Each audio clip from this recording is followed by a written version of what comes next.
Ashama harka fuune yoo yaa jenne jirra jirtu Oromoo kiyya qaaliif gaarii egaa akkuma beekamu anis nagaa koon jira galanni fulfinni waaqaa hin badin akkuma beekamu guyyaa guyyaadhaan viidiyoo adda addaa qabannee kara keessan dhufna har'as viidiyoo tokko qabadheen dhufee jira inni illee maalinni jechuun keessanii nafu guyyaa har'aaf erga guyyaa Juulii 29 irraa qabee har'a haga Juulii 4tti jechaadha ajanda hawaasa kanaa ta'ee kan hawaasa miidiyaa kanaa lukata kan dhaabee namoonni marroo ajandaa godhee kan barumsa qabus kan barnoota hin qabnes kan dandeettii qabus kan dandeettii hin qabnes kan ilaalcha xiinxaluu qabus kan ilaalcha xiinxaluu hin qabnes kan jechoota hubachuu danda'us kan hubachuu hin dandeenyes quba namatti qabu irra jirti jechaadha social media sa'aatii ammaa kanatti angaafi kanatti ta'e tokko jira garuu maal inni gaafichi jechuun keessan isinafu mee dursa chaanela kiyya kana subscribe godha ganaa waa baay'ee arguudhaaf jirra wantoonni nu arguudhaaf jirru wantoota ijoo ta'an nutti dhagahamaa jira miira akkamiitu isin dhagahama mee keessan hundumti keessan waan miira keessan keessatti gaafi isinitti uume tokko tilmaama namaa viidiyoo namoota koopii godhu osoo hin taanetti viidiyoo dhuunfaa keessanii hojjedhaati ilaalcha miira keessan keessa kanatti isinitti mul'ate tokko nu qoodame just ani kanarratti maal jechuun barbaade waa'ee du'a moodel Qananii fi waa'ee badhaasa awardii Hacaaluu artistoota hojii gaarii hojjetan faawundeeshinii Hacaaluu akka badhaase hundi keessanuu gaafa Juunii 29 san hin beekan jedhe yaada isarratti hundaa'ee andualem maaf badhaafameedha hinaaffaa mucaa kanaaf qaban jechaadha namoonni baay'een ajandaa isaa san maaf badhaafame itti naafa mucaan kun qaaman ufiifillee dhaqee fudhanni beekaa wardii kana bakka bu'aa isaatitu dhaqee fuudheef fuudhamu garuu fudhachuu akka hin feene dubbatee xalaallee barreessee ture gaafa manni murtee yakkamaadha jedhee abbaan alangaa to'annaa seera jara isa oolche gaafa haati manaasaa gaafa ji'a martii 11 keessa gaafa isheen boqatte irraa eegalee san durallee immoo akka qophii kanaaf itti barreessan garuu inni yakkamaa gaafa ta'erraa as erga isheen boqatteellee xalayaan kun akka deefisuu hin dandeenye barreessee xalayaa barreessee abukaattoodhaan dabarsee akka faawundeeshinii Hacaaluutti kenne xalayaan tokko ol bahee jira karaa social media just an achirratti maal jechuun barbaade beektanii dhugaan gaafa afaan qaban funyaaniin baati jedha yoo dhuguma andualem Qananii ajjeesee jiraate yoo dhuguma ajjeecha isaa harka keessa qabaate qaamni seeraa tokko yakkamaa lubbuu namaa baase tokko ati bilisa jedhee akkamitti gadi dhiisa hawaasa kan shakkii keessa galte jechi tokko jira innillee maali Qananii waan kanaan duutee tarii qoricha nyaattee darbiirra lafa dhooftee cabdee mana keessatti of ajjeestee wanni jedhee hawaasa kana miidiyaa irratti beeskifame tokko hin jiru ragaan ittiin hawaasni illee komii godhatee ittiin ka'u tokko hin jiru jechuudha kaka'umsa ta'uudhaaf garuu ilaalcha ijoo qabaachuu qabna yaada ijoo xiinxallee yoo hin qabnu ta'e suuraa tokko fudhannee akka bubbee ta'uu hin qabnu kana dura maarsin godhe namtichi abbaa manaa atleet galatee qabame jedhee harka isaa dudduubeetti achi hidhee makiina keessa dhaabbatee tishaartii baafate suura ka'eet nama miidiyaa keessa beekamtii wayititti ergee namni sun social media hawaasatirra qabame jedhanii facaasan namtichi hin qabamne gaafa kaan interviidha see furratti qalam jedhee dhufe akkuma argitan Oromoon hololaan ta'ina buuffeen ta'ina xiqqishoo tana qabatanii akka bubbee akkatti fiigina of ta'a ajandaa mataa keessanii uummadha malee suuraan kun ishi erguma mucayyoo haqa mucayyoo qabaatani bilbilli mucayyoo suuraan kun eessaa dhufe suurri kun samuun ishiin duute san gaaf sammaa olin bahin ajandaa seeraafillee ragaadhaafillee gaafsa fayyada ture tokko lammanni immoo faawundeeshiniin Hacaaluu dogongora hojjete seena badaa hojjetedhanii hiriira faawundeeshinii Hacaaluu irra bahaa jiran maal jechuudha kun warri hiriira ba'u sun kuriyyaadha. Mind is negative. Kaduute bar mucayyoon intala Oromooti. Dhugaa ishii barbaaduuf dhugaa biraa balleessuun hin ta'u. Haa caalu waggaa 5 dhugaa samaan baasina. Lubbuun haa caaluuf lubbuun qananii garaagarummaan maaliin? Erga dhugaan sanitti mo'e. Bas abbaa manaa ishee ta'e bichaadhaaf andualem irratti duultu. Jabummaan meerrere. Haa caalu kan ajjeese haga ammaa baheera. Eenyu akka ajjeesin beektani maan baasina hagaa haa caalu hagarraa zarraaf jettanii dhugaa caalu jettanii haga oon baatan. Waggaadhaan yaadannoo du'a isaa guyyaa sanii lubbuu isaa baate bichaa yaadachuu malee mee maal gootaniif haa caaludha.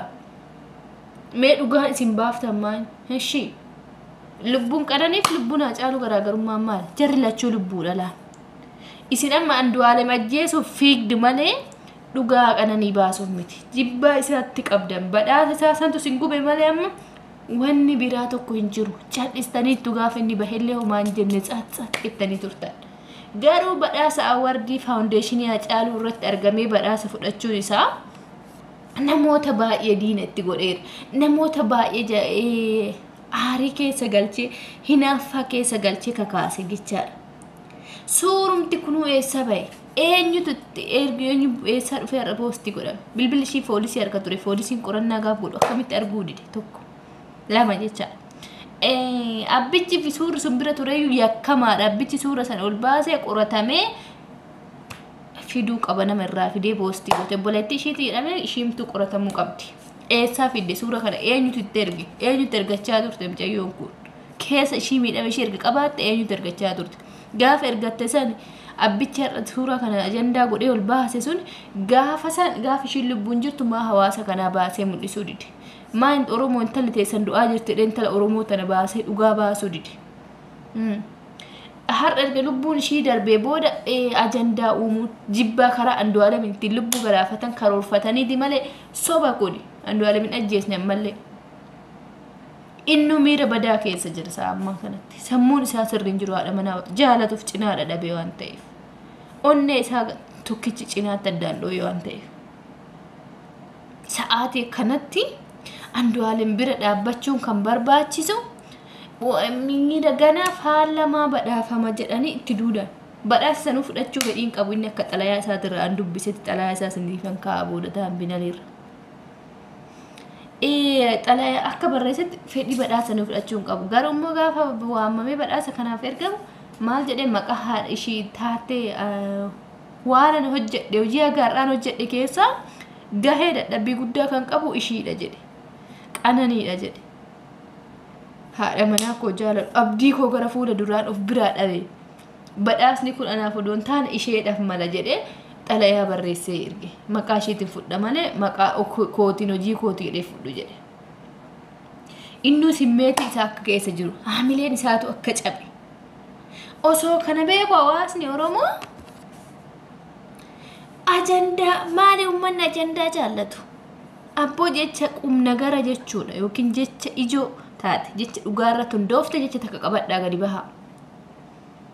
Hawaasa luka takkaan dubbii sobaatiin nu murjaajessina just nuti dhugaa barbaanna malee luka takkaan hawaasa guddicha kana gaafa namichi abbaan manaa atileet galatee qabame jedhanii hawaasa guutuu luka takkaan akkatti miidiyaan dhaabataa oolte dubbii sobaa ta'ee gaafa namtichi dhufee intarvii ta'u nama meeqa kushum jedhe. Oromoo miliyoona 7 sobee bar namtichi sun. Ammallee dubbiin tun dubbii akkasiiti. Dubbii ajandaati malee amma ajandaan guutuu waa'ee kanaa malee jiru social media. TikTok seenu isa kana haasa'amu. Amaariffaan, Oromiffaan, Tigriffaan isuma kana haasa'amu. Ishi biiroo mirga dhimma daa'immaniif dubartoota maaliifi lubbuun simboo biraanuutii fi lubbuun qananii takka garaagarummaan hin jiru lubbuus ta'e. Maa simboodhaaf uummanni har'a asirraa san caacatan kun simboo biraanuutiin maa baataniin iyyina ishiinis dubartiidha. Ishiin gudeeddamtee ajjeefamtee bar daa'imti agasanii daa'imti waggaa 8. Dhugaa barbaada taanaan uummanni Oromoo osoo hin taane sobduu uummata miidiyaa ajandaa barbaaddu uummanni Oromoo. Warri miidiyaa kanarraa jechuudha.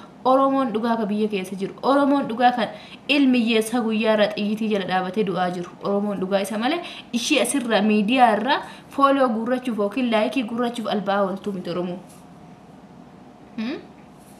ilmiyyeessa Itoophiyaa keessa guyyaarra du'aa jirame akkasitti istanii oduu addaan kuti sagalee taatanii fi Oromoodha sagalee mul'ateera.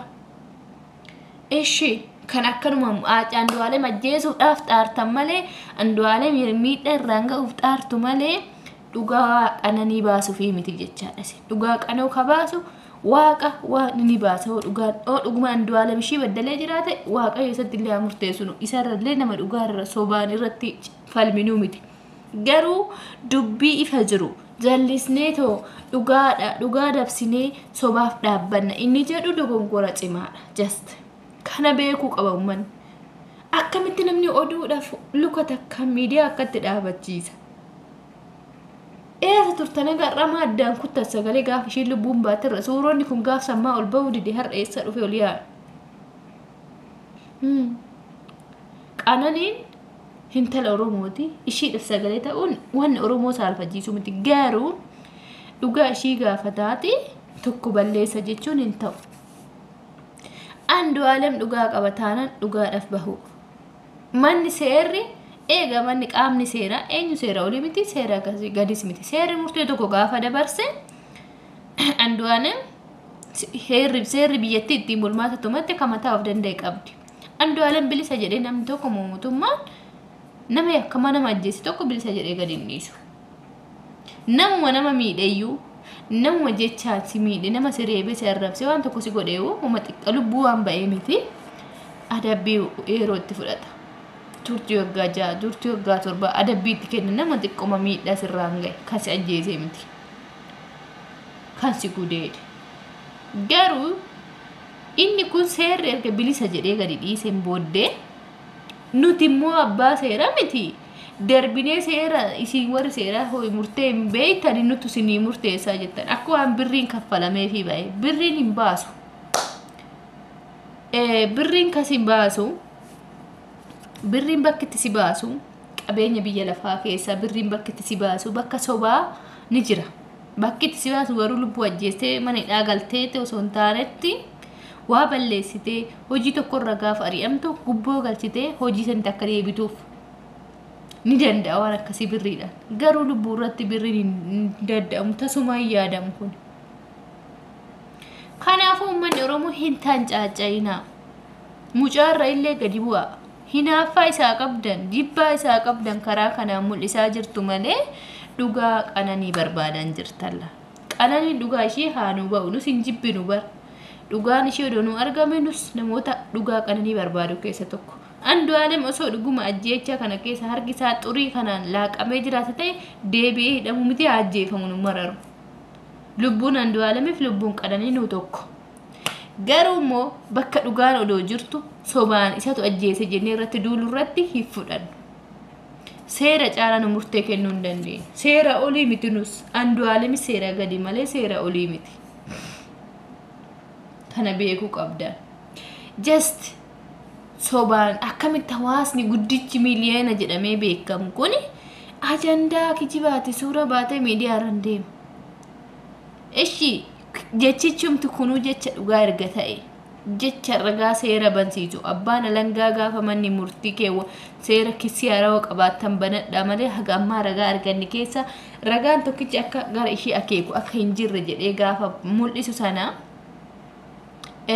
gaafa sana kisii harawaa banachuu barbaadda yookiin komii mormii yaada dhuunfaa keessanii galmee harawaa banachuu barbaadan banadhaa jedhee galmee cufee gaafa deebisu sani maan akkanan taane badhaasuma dheengaddaa kana maas hin gubeme jibbaa mucaadha qabdan mul'isa malee asirratti dhugaa qananii baasuuf hin xaartan jibbu mucaa qabdan itti naaftan malee maal inni barbadhaasa kanarratti qaaman hin argamne namatu bakka bu'ee fuudheef malee ammallee faawundeeshinii naa caalu nama ajjeese badhaase nama akkana godhe badhaase hinde faawundeeshinii naa caalu gahee hojii ati hojjette yoo si badhaase gahee xinxala rakkoo immoo manni seera jira jechaadha. Nama badii hojjete tokko kan xinxalu seera malee warra badhaasa kennu yookiin faawundeeshinii hojjetu. Faawundeeshiniin nama ajjeeftee lakkisiin kennamu jedhu hin jiru. Ajjeechaan isaa ragaan isa mul'isu waan hin jirreef bilisa akka ta'eef gadhiifame mucaan kun. garuu dura ammas immoo ragaan guutuun ajjechaan gara isaa qabutu jiraate ragaa guutuu qabaatan seeratti fidaa malee asirra andualem achiin bahi andualem gadi garagarchuu ilma haadha rawu maal jechuu haadha rawu gaafa jettan haati takkittiin haadha saba hundaati osoo andualem kana raawwate iyyuu haati maal goote haadhatu dhaqee ajjeesi jedhanii akkamitti haadha rawu jedhee namni haadha nama arrabsa kan duute kunis haadha bar dubartiidha jechaadha ishii dhafu sagalee ta'aa jirtu akkamitti dubartii arrabsitu namni haadha qabu haadha sababa kanaan haadha nama meeqa arrabsaa jiran namoonni jechoota akkasii fayyadaman namoonni baay'een osoo beekumsa qabaatiin beekamtii argataniit social media itti fayyadaman beekalla zero irra jirtan this is zero so kanaafu dhugaa irratti hundaa'ati dhugaa baasuudhaaf xaaraa malee sobaa fi dhaabatina abadan tasuma somni hin citti andualem yoo dhuguma intala kana ajjeesi ta'inullee namoota ifaana dhaabbatudha nama dhugaa ishii baasu barbaadudha nus seera caalaa garuu murtee kennuu hin dandeenyu seerri ragaa qorannoo haga ammaa qorachaa ture keessatti ragaan tokkichi gara isaa keeku akka hin jirre jedhee bilisaan gadhiise so nuti seeraa olii miti jechaadha hundi keenya seeraa gadi jirra just dhugaa barbaadan taanaan dhugaarra dhaabadhaa malee ebelu na haa jaallatuuf yookiin isheen na haa jaallatu yookiin inni na haa jaallatu jettanii abadan maatii micayyoolee hin burjaajjessinaa suuraan hin taane gadi baastanii dura eessa turtan gaafa micayyoon lubbuun jirtu erga duraa isinitti kenname ta'e suurri kun seerri immoo qorateera bilbila ishii keessa suurri tasumaan jiru suurri kun odoo jiraate andualem hin ba'u kana odoo akkanumatti arguu irra darbee akkamitti baasa seerri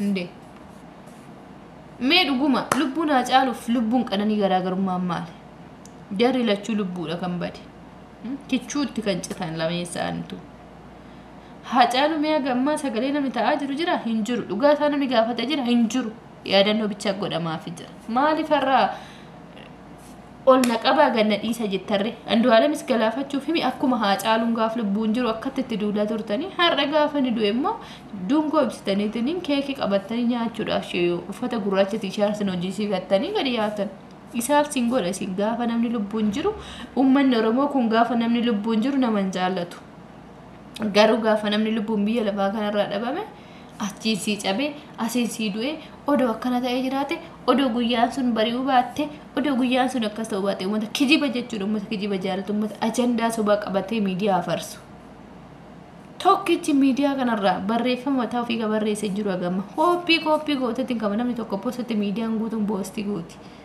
of ta'a barreessaa sammuu tana qoradha never qulqulleessaa namoonni baay'ee sammuu furrii baatetiin osoo beekumsa qabaan osoo qubee kutaa tokko haga 8 lakkaa'e